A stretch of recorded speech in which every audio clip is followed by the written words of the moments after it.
নমস্কাৰ বন্ধু বান্ধৱীসকল এই বাইদেউগৰাকী আপোনালোকে চিনি পাইছেনে বাৰু পৰিস্মিতা শৰ্মাৰ এই বাইদেউগৰাকীৰ নাম আৰু এই বাইদেউগৰাকী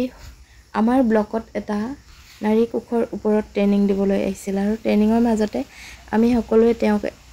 এটি গান গাবলৈ অনুৰোধ কৰিলো আৰু তেওঁ যিহেতু গান গায় আমাৰ কিছুমান বাইদেউসকলে তেওঁ ফেসবুক পেজত দেখি তেওঁক অনুৰোধ কৰিলে আৰু আমাৰ মাজত এটি গান আগবঢ়ালে